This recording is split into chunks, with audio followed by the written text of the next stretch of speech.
What is up, NFL fans? Welcome back to another episode of the NFL Whip Around. I'm Jeff Hartman, joined by Coach Kevin Smith. Week 4 is in the books. Coach, what's up?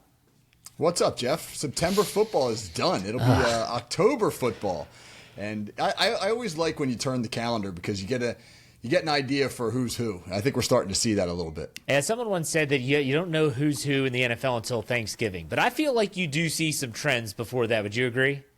Yeah, a little bit. I think that there are some legitimate cases for teams that should be panicking and teams that are starting to separate themselves in a good way. And we're going to talk about those teams here on this NFL Whip Around. In case it's your first time checking out the program, we do 5 topics and a profile at the very end. Let's start with our first topic. Puka Nacua of the LA Rams. A very exciting game that they end up winning this past weekend. Is just the second player in NFL history to have 40-plus receptions and 500-plus yards through 4 games. Is on pace for 2,138 receiving yards, which would break the NFL record by almost 200 yards. If he keeps up this pace, could he become the first wide receiver ever to win the league's MVP? Where we talked before we hit record, I had no idea there's never been a wide receiver MVP in the league.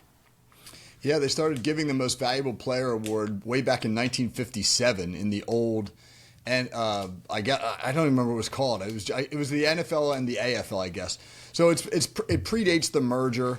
There's never been a wide receiver. A lot of quarterbacks, as you can imagine, some running backs, the occasional defensive player.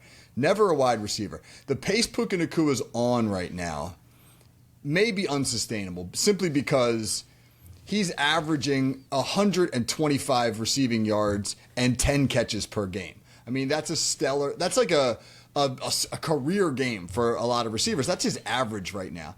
And he's got, a 37-year-old quarterback with a back issue, and that could disrupt his progress. But if he keeps it up, the league record for receiving yards in a single season is 1,962 by Calvin Johnson.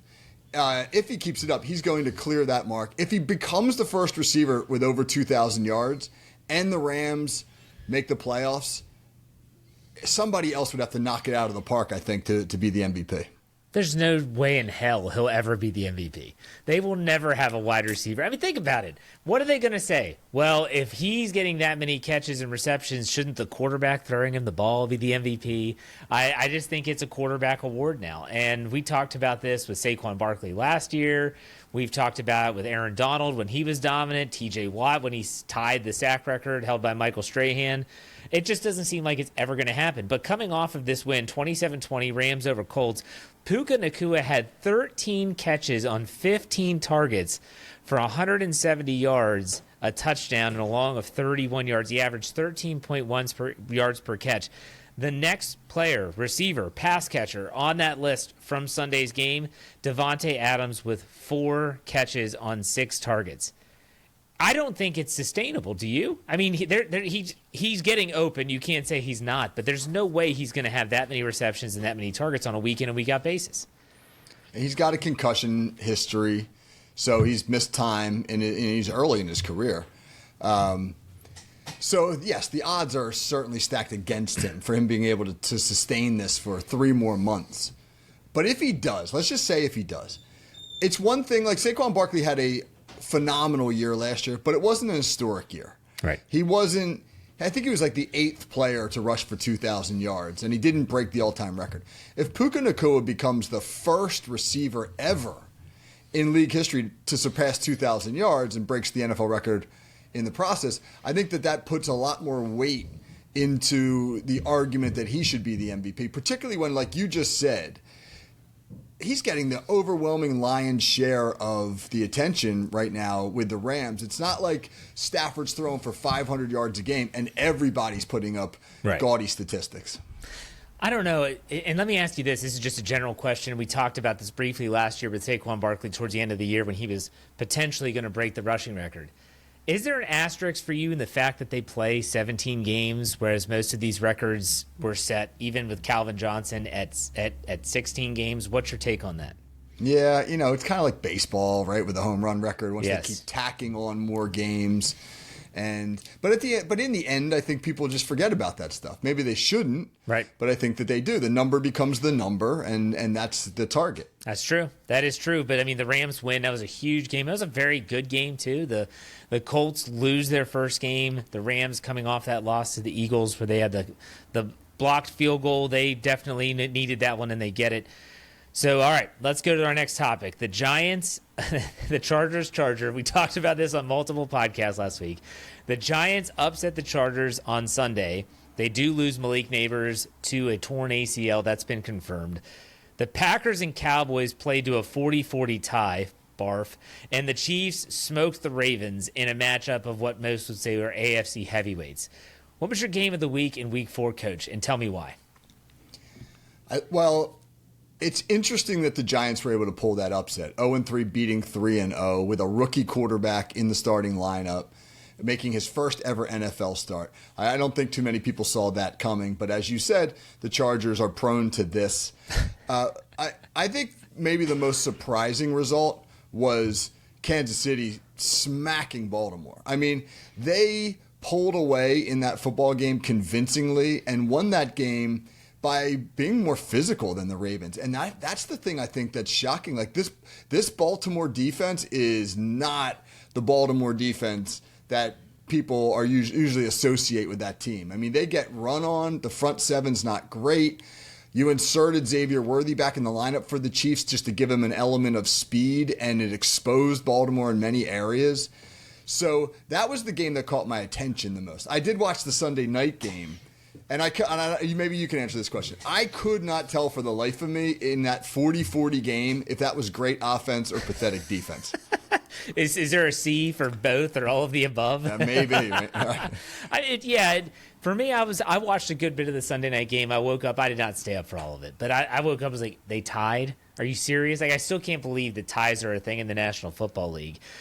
I'm shocked that, Coach, when you put this list together and we kind of agreed upon it, where's the Eagles-Buccaneers game? Did you not think that was a potential game of the week candidate? It was a great game. I just didn't see much of that game, so I didn't have the opportunity really to comment as much. Philly obviously got out to a great start and then kind of had to withstand a Tampa comeback there. The Eagles just keep finding a way.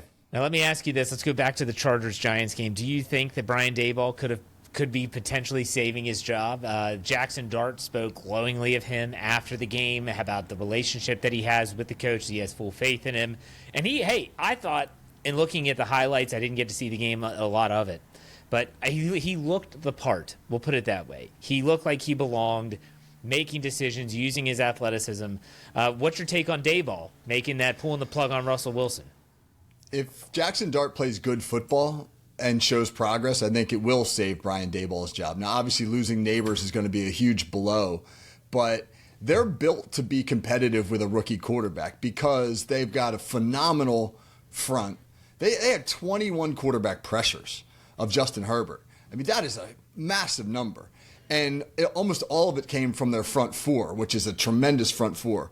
Now they got Cam Scatterboo as their feature back. I think he had 26 carries.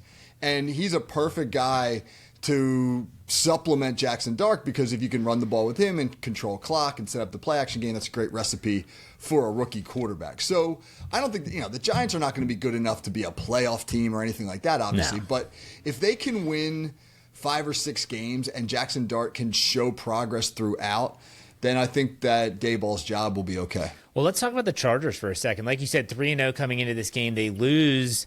Justin Herbert's getting hit, as you mentioned, and that's likely because they're losing tackles at a ridiculous clip. They lost one starting tackle prior to the start of the season or in week 1. Joe Alt, their unbelievable young second-year tackle on the left side, left in this game with injury. They already lost Najee Harris. Not that was a huge loss, but he ruptured his Achilles tendon last week. What's your take on the Chargers? Like, are we seeing that war of attrition kind of catching up to them, or do you think that they're going to be fine and they'll find their equilibrium? Well, they're built like a hardball team. They want to smash the ball and set up the pass by doing so. But they're now down, 2 of the best tackles in the game are Rashawn Slater, who's the highest paid offensive lineman in NFL history. He's out for the year. And Joe Alt and Najee Harris, who's a nice compliment probably to Omarion Hampton. Now you got to put all those carries on the rookie's plate. and you're putting more weight back on Justin Herbert's shoulders. The argument with the Chargers was always like they've got Justin Herbert, but what else? And now here comes Harbaugh, and he builds a team around Justin Herbert, and they look good for the first couple of weeks, but now the injuries appear to be catching up to them. So it'll be very interesting to watch their progress over the next couple of weeks. And then when you combine it with the Chiefs winning, and you're just like, you can see it. You see They're it starting back. to play. Exactly. It's like what we said last week. Yep. You have to drive that stake right through their heart. Are you on the Lamar Jackson tapped out bandwagon that is getting some steam on social media? There's some people out there that saw it was a lopsided game, and Lamar's like, yeah, I pulled a hamstring. What's your take on that? That's interesting. I mean, well, let's see where he shows up on the injury report throughout the week. Is he limited at practice? Are they going to cover that? Or I don't know. I don't know how that goes. Lamar Jackson has certainly had his share of meltdowns in big moments, whether they be against the Chiefs, the Bills, whomever. And this is another example of him not being able to win that on that big stage. I have no idea what's in his head. I'm not going to speculate on that. But it feels like Baltimore right now is in trouble. I want to go back before we move on to our next topic, the defense of the Baltimore Ravens. People need to remember last year, Zach Orr was a first-year coordinator, and they looked awful to start the year. And they actually had to bring in a former coordinator to come in and kind of help. Now, I don't know if that help is still around, but Zach Orr, what are we talking about here? Do you think this is a personnel thing, or do you think this is a coaching schematics thing, or maybe it's both? I think it's probably both. I would have to dive deeper into what they're doing from an X and O standpoint, but to see teams run the ball at Baltimore and then really be able to do what they want. I mean, think about it. I mean, that 41 points to the Lions or to the Bills, obviously a very, very good offense, but one that they should be really familiar with. They've had big time clashes with them every year. 37 points yesterday to the Chiefs. I think there was another stinker in there. They gave up a lot of points the previous week. The Lions on Monday night. The Lions, right? Yeah, 40 to the Lions or 42, whatever it was. I mean, that's 3 games where you've given up 37-plus points. And again, they're all really good offenses. But if you're an elite football team, you don't give up 40 points a game. Well, let's go to our next topic, and that is which team that was expected to be a contender this season is in the most trouble right now. The options are Ravens at 1-3. You know, they got the 2-2 Commanders with an injured Jaden Daniels, or the Texans, who finally won their first game, at 1-3. Where are you going with this one? I think the Texans are in the best shape because I don't know if that division is great. I mean, Indianapolis, we'll see. Jury's still kind of out on them. But they're 2 games back in the division. So with that division, I think Houston's still in decent shape. Baltimore, I can't give up on them yet just because we know that they're a resilient football team. And really, let's be honest, with Joe Burrow out in Cincinnati and with the Steelers not built to run away from anyone, the AFC North is still in play for the Ravens. The Commanders are interesting because they've got a hard schedule. A lot of people feel like they snuck up on teams and overachieved last year. And now Jaden Daniels is out. That was not a great loss on Sunday. So they're, to me, a team to watch. The NFC is sneaky good. You've got some better teams than maybe people anticipated. It's going to be a deeper conference than it was a year ago. And I would not be stunned if Washington misses the playoffs. I wouldn't either, especially in the NFC East. But I also want to say this. You talked about 2 of these teams that are 1-3. The Texans go to Baltimore next week. Ravens, okay. 2 1-3 teams that if the Texans lose, and I think most people would say that they're projected to lose this contest, and they drop to 1-4. You talk about the Colts at 3-1. You talk about the Jaguars who are still hanging around. I don't think they're going to make the playoffs either. And with Baltimore, their schedule does ease up a little bit. They have the Texans next week, a tough one when they host. They are at home the next 3 weeks. So they have the Texans coming to Baltimore, the Rams coming to Baltimore, and the Bears coming to Baltimore. Okay, I'd say the Rams are the toughest of those 3. Then they go to Miami, host the Vikings, host the Browns, go to Cleveland, host the Jets, Bengals, Steelers. It's not a difficult schedule. They had all of their games, the toughest games that are non-division games, in my opinion, would not be until week 17 when the Ravens have to go to Lambeau Field and play the Packers. I think the Ravens are fine. I hate to say that. It makes me sick to my stomach. But I think they're going to be fine. We've seen them get off to slow starts and they rebound. But, I mean, when you take a look at – you talked about the Commanders. And so you want to look at their schedule. What do they have coming up? All right, well, next week, the Chargers on the road. Who knows? Is Jaden Daniels going to be back? Then they host the Bears. Then they go to Dallas. Then they have the Chiefs. Then they have the Seahawks. Then they have the Lions. That's a tough schedule. I agree with you, Coach. I don't think the Commanders are going to make the playoffs. Yeah. I don't know how long Jaden Daniels is out, but you start falling behind in a competitive conference, and we know catching up in the NFL is not easy. No, it isn't. So with the teams that we listed there, I think the Texans are in trouble if they win this week at 1-4. The Commanders, I think that's a long road ahead of them, and I think the Ravens are going to be fine. And you agree with all that, yes? Yeah, I don't know if the Ravens are going to be fine, but they're the ones out of those three teams I think are in the best shape. And the AFC North is not what it typically is. No, like you said, the Steelers, while they're winning games and they're 3-1 right now, they have their toughest games coming up, where it feels like the Ravens just got through their toughest stretch of the season. All right, let's go to the fourth topic. Hot seat watch. We gotta love talking about coaches getting fired. Which NFL coach may be the first to go this season? We could go in a lot of different directions here. Well, it'll be interesting. We're recording here on Monday, so the Monday night games have not yet been played. Let's see what goes on in Miami. They put together a respectable effort last week. We're competitive, but they're still winless. So I know that Mike McDaniel, there's been a lot of attention there. They played the Jets tonight, correct? Yes, Monday night. that is correct. So they lose to the Jets. That's going to be a bad look for him. But I think the guy who's really in trouble is Brian Callahan in Tennessee, because they're getting Cam Ward just beaten up. I mean, you and I have talked about this. The last thing you want to do is throw a rookie quarterback into a bad lineup and let him get his ass kicked and let him lose his confidence and let him just create bad habits like bailing out of the pocket too early. That is the thing I would be so worried about. Like, hey, is this guy going to fossilize this habit of leaving the pocket and not letting plays develop because he's getting killed? And it doesn't appear as though there are any answers right now in Tennessee. They're not very talented at the skill positions. Cam Ward looked like a dejected individual at his press conference after Sunday's game. And if they don't turn that around, if they don't create a better situation for him so that he can grow as a player, I think that's a problem for Brian Callahan. Because we talked about how is Cam Ward being thrust into the Bryce Young situation, which is I'm not ready for this, but you're putting me out there, and if the team around me isn't ready for this, and is it going to potentially combust? Really, though, when you look at the NFL, you bring up Mike McDaniel. He's the obvious choice with Miami.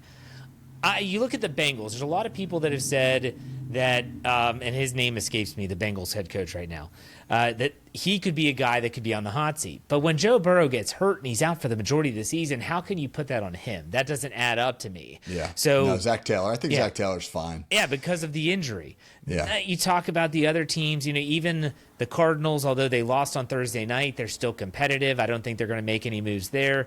You bring up the Titans. How much leash do they give Callahan? You said that, but the Saints are awful. But Kellen Moore, everyone knew they're going to be awful. They didn't invest a number one overall pick at quarterback, and they're potentially ruining them. And the Saints played the Bills really tough, by the way.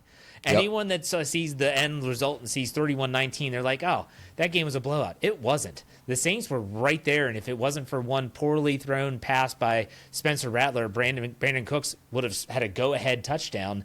It would have been interesting. But, I mean, you look at the Browns. We'll bring up the Browns. They lose 34-10. We talked about Coach Stefanski. When does he go off of Joe Flacco and go to the rookies? I don't know. They're going over to England to play the Vikings this week. I don't think there's a lot of options. Even Liam Cohen in Jacksonville, he's going to get some time. They go and win and knock off the 49ers and give them their first loss. I'll give you a dark horse. You want a dark horse? If the Ravens were to lose to the Texans, there's going to be a lot of people in the state of Maryland, where I live, that want John Harbaugh fired. They want him gone. They want him gone yesterday. They talk about Harbaugh the way Steeler fans talk about Tomlin. So I don't know, Coach. What are your thoughts on that? Final thoughts.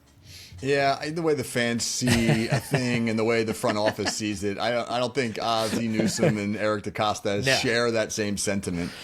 So, I don't feel as though, other than a couple of the names we've mentioned, that there are a lot of coaches in predicaments like that, because the bad teams are generally being coached by first year or very new coaches, or if you take Cleveland's example, coaches who have the faith of the front office, at least until they're able to put the personnel together to put them in a better situation. So there may only be 3 or 4 guys. Now, as the season goes on, obviously that list grows. Yeah. Right. What will happen with Brian Schottenheimer in Dallas if the Cowboys pile up some losses? We know that Jerry Jones can be kind of knee jerk.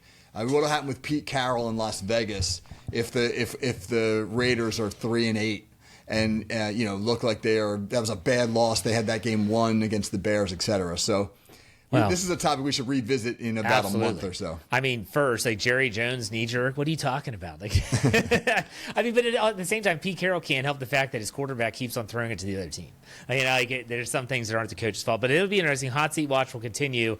Especially, we'll see how that goes. That game in the AFC East on Monday Night Football. As we said, we're recording this before that game kicks off.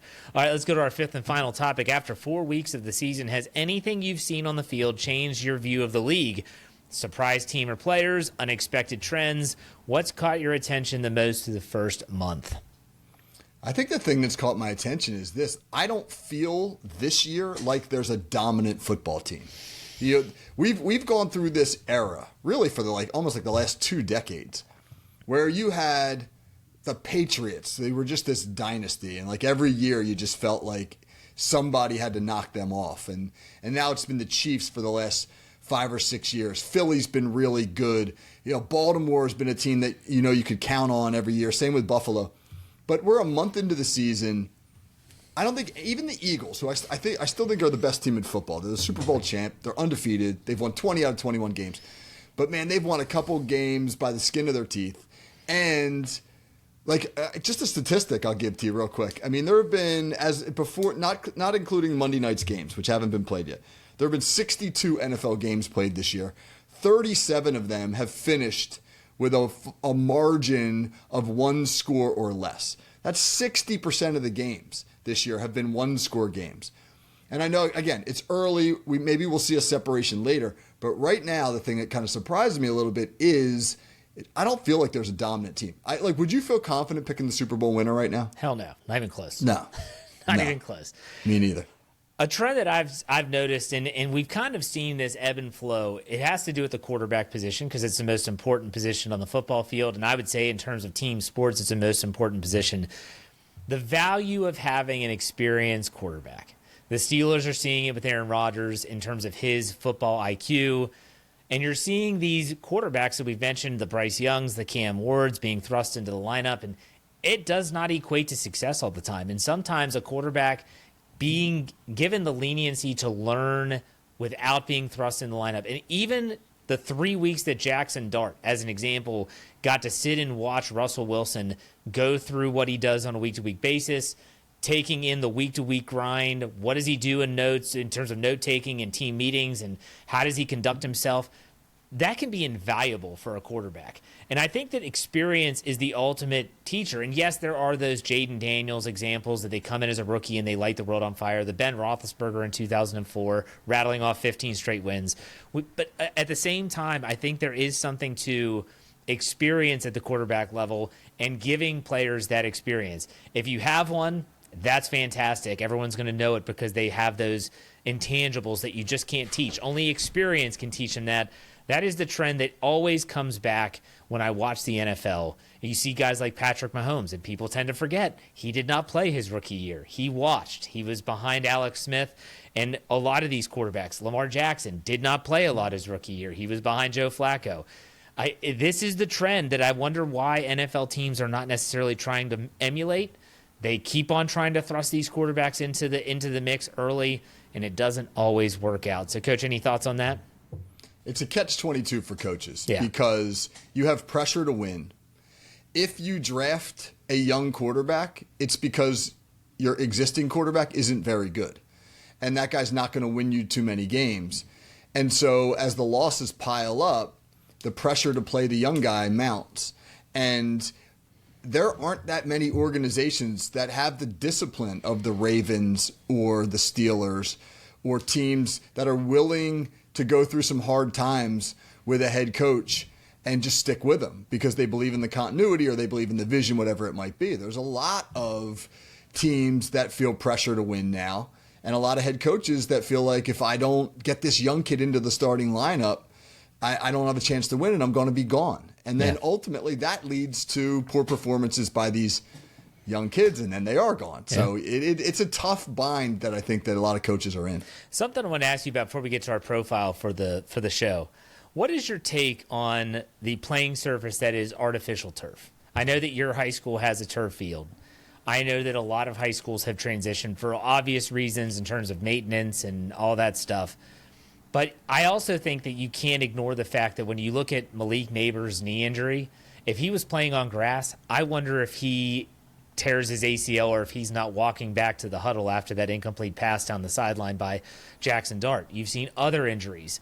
What's your take on turf? There's a lot of people that hate it. There's some people that love it. Where do you stand on it?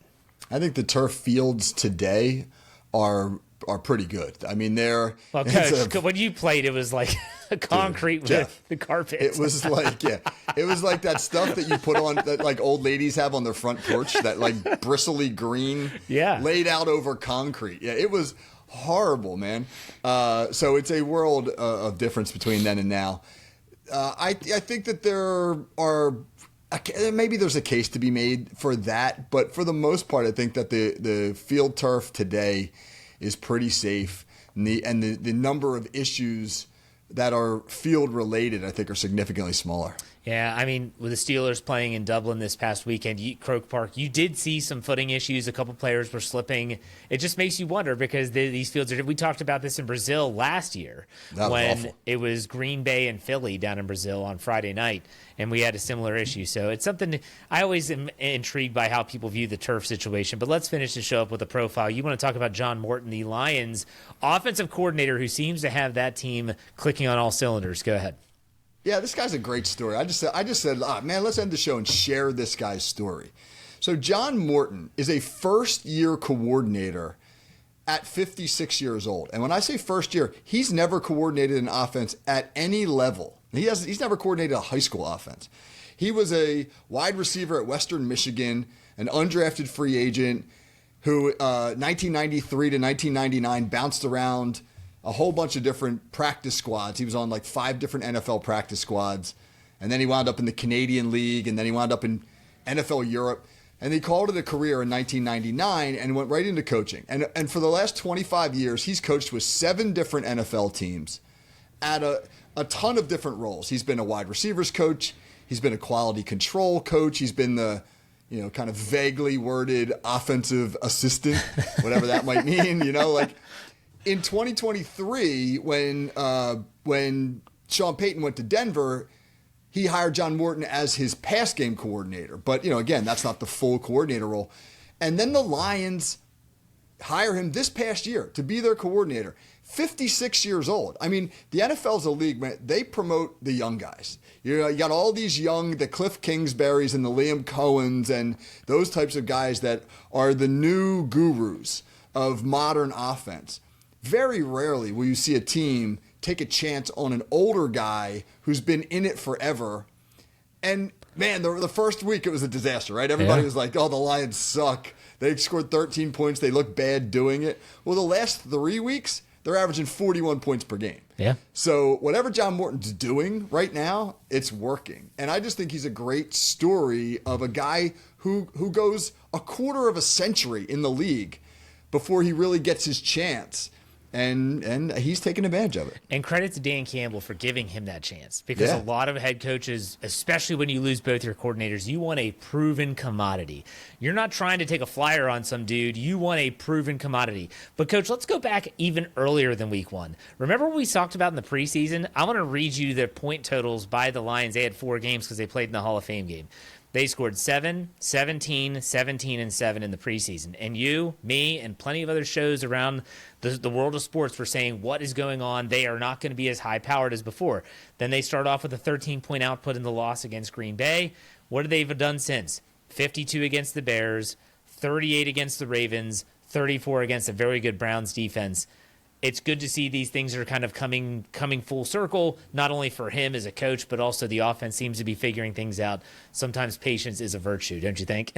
100%. Good for him. Yeah, Man. awesome. Great story. I'm glad you shared that. Coach, what's coming up on the Call Sheet Daily this week? So this week on the Call Sheet, Monday was our Monday morning game balls, where we do that every Monday, giving out game balls to the best performers of the weekend. Whiteboard Wednesday with Coach Frank Lasasso. He's going to be my guest all year long during the regular season. We're going to talk about how tight ends are being used in the league. I got a ton of video work going up on Tuesdays and Thursdays on X and on YouTube. Tuesday's features will be for Steelers fans on the Steelers run game, and then on the New York Giants pass rush and how they made life miserable for Justin Herbert. Love it, Coach. Great stuff as always. I appreciate your time. We'll talk next week on another NFL Whip Round. Take it easy, everyone.